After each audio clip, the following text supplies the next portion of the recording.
Welcome back to Apex Sci-Fi. In the vast theater of galactic evolution, speed is often seen as the ultimate survival trait.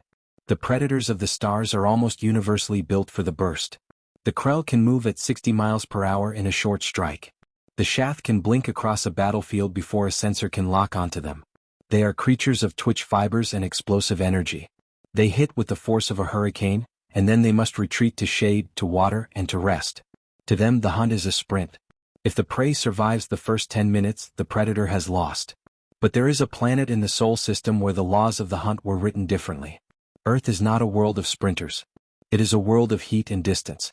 And on that world, the apex predator did not evolve with claws or blinding speed. It evolved with a cooling system that no other species possesses: the ability to sweat.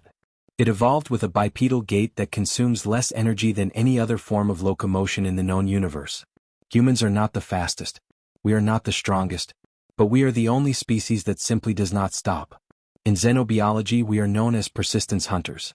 And as the Shath Brotherhood found out during the insurrection on the desert moon of Krellis, you can outrun a human for a mile, but you can never outrun them for a day.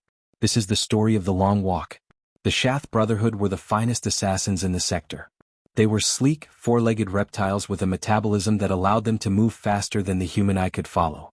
When they assassinated the Terran ambassador at the capital city of Krellis, they didn't flee to their ships. They headed deep into the Sea of Glass, a salt desert that stretched for 500 kilometers. The Shath knew the environment. They knew that no vehicle could survive the abrasive salt storms and no alien soldier could survive the 100-degree heat. They moved across the desert on high-speed hoverbikes, putting 300 kilometers between them and the city in a single afternoon. When their bikes eventually ran out of fuel in the middle of the wastes, the Shath were not worried. They were still 200 kilometers ahead of any possible pursuit. Their scanners showed no human aircraft in the sky.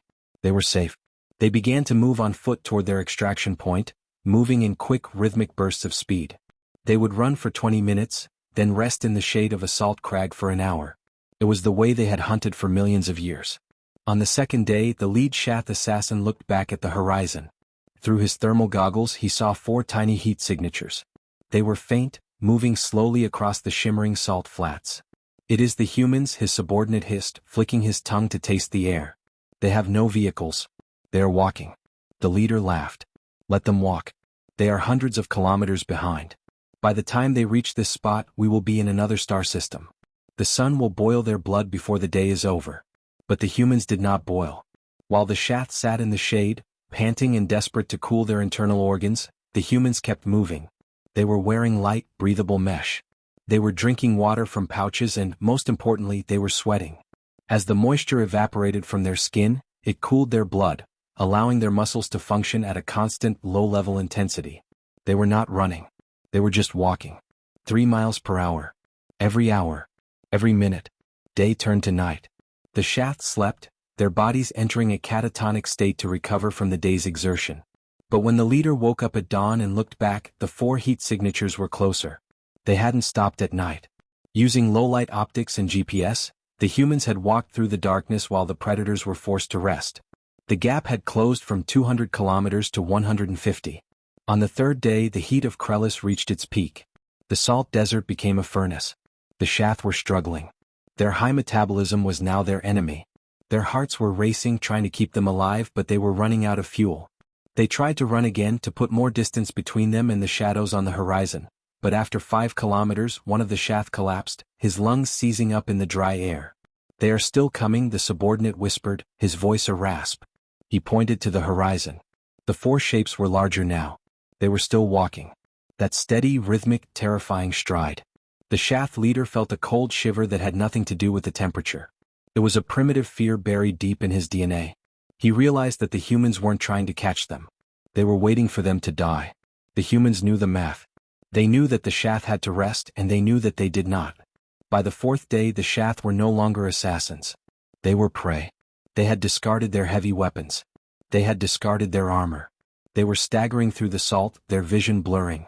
Every time they looked back, the humans were there. They were always there. They were like a clock ticking down to zero. The gap was now 5 kilometers. The Shath could see the dust kicked up by the humans' boots. The Shath leader tried to stand, but his legs refused to move. He looked at his companions. One was already dead, his body mummified by the salt. The other was staring blankly at the sky. The leader looked at the horizon. The four humans reached the top of a salt dune. They didn't look tired. They didn't look angry. They just looked inevitable. They stopped at the top of the dune. One of them took a sip from a canteen. Another checked his watch. Then they started walking down the dune. When the humans finally reached the collapsed assassins, they didn't even draw their sidearms. They didn't need to. The Shath were already defeated by the planet and the pace. What? The Shath leader wheezed as a human soldier stood over him. We were so far ahead. We were so fast. The human soldier knelt down, his face calm and his breathing steady. He didn't look like a warrior. He looked like a man who had just finished a long stroll in a park. Speed is a luxury, the human said, his voice quiet in the desert wind. But endurance is a god. You ran until your heart gave out. We just walked until you stopped. Back on Earth, we used to do this to mammoths 10 times your size. We'd just walk after them until they had a heart attack. You're just smaller. The Shath leader closed his eyes as the humans began to zip-tie his hands. He realized then that the galaxy had made a terrible mistake. They had spent millions of years trying to build faster ships and bigger guns, while the humans had spent millions of years perfecting the one thing that truly kills: the ability to keep going.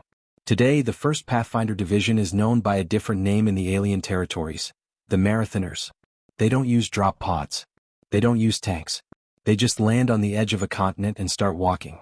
And no matter how fast you run, no matter how far you hide, eventually, you will hear the sound of boots on the ground behind you. This has been Apex Sci-Fi. The universe belongs to the fast until the walk begins. If you have ever pushed yourself through the pain to reach a goal, hit that like button. You are using your ancestral power. Comment below, how long could you keep walking if your life depended on it? Subscribe. And remember, it is not about how fast you get there but who is left standing at the end. Pace maintained. The hunt continues.